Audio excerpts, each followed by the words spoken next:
জমি খাত আমরা করে বেড়াই, হ্যাঁ, কাগজপাতিগুলো ওকে থাকে, তা আমরা টাকা নিই 6,000, আবার কেউ 8,000 10,000 মুখ ধমুক উড়ায়, ওগুলো আমরা করি। খারিজের খরচটা আসবে 6,000, আর আপনার চেক কাটতে কয় টাকা লাগবে? 200 টাকা তো হতে পারে, আবার 2,000 লাগতে পারে, আবার 5,000 লাগতে পারে। আমি দুটা করেছি, আমাকে 9,000 দিয়েছে, দুটা দলিলে 9,000 দিয়েছে আমাকে, দলিল হিসেবে দিয়েছে। যেটা দলিল আছে বেশি হলে বেশি, কম কম হবে একটু করে, মানে একটা চার্জ হলো 6,000। হ্যাঁ, একটা চার্জ হলো 6,000। তখন দুটা যখন করলো দলিল হিসাবে, দুটা যখন করলো তখন কেছে তাহলে ই দাও 9,000 দাও। আপনারা অফিসের ভিতরে আসারও প্রয়োজন হয় না, আপন আপন কেটে নিচ্ছে আর কি। নিজের আইডি থেকে তো। আচ্ছা আচ্ছা।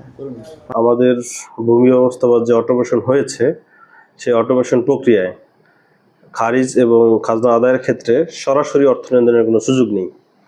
এখন পুরো প্রক্রিয়াটা অনলাইন প্রক্রিয়া, এবং মানুষজন তাদের যে খারিজের ক্ষেত্রে তাদের যে 1170 টাকা পে করতে হয়, সেটা অনলাইনে বিকাশ, নগদ এগুলোর মাধ্যমে পে করতে হয়। এবং খাজনা আদায়ের ক্ষেত্রেও তাদের যে খাজনা টাকাটা আসছে সেটা তাদের অনলাইন যে পেমেন্ট পদ্ধতি আসছে সেই পদ্ধতি পেমেন্ট করতে হয়।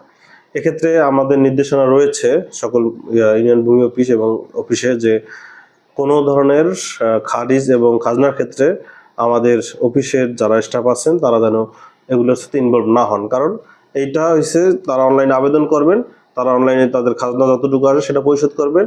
এটা সমন্বয়ের কাজ হচ্ছে ইউনিয়ন ভূমি সহকারী কর্মকর্তাদের, তারা সমন্বয় করবেন। Spanish digital print tiles, ATI tiles, এক টাইলসে জীবন পার।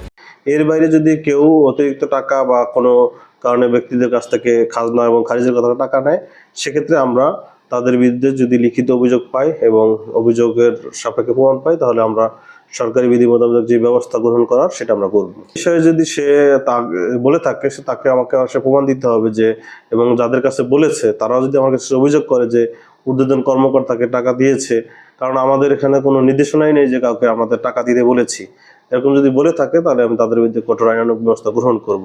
আমার ইয়াতে আসলে, গোচরে আসলে আমরা সেইটা বিষয়টা আমলে নিয়ে সেই অনুযায়ী আমরা আমাদের যে ব্যবস্থা সেটা গ্রহণ করব। ভিডিওটি আপনি দেখিয়েছেন, সেই ভিডিওর আলোকে ভিডিওর যে ব্যক্তিরা আপনাকে সাক্ষাৎকার দিয়েছে তাদের বক্তব্য আমার নেওয়া জরুরি।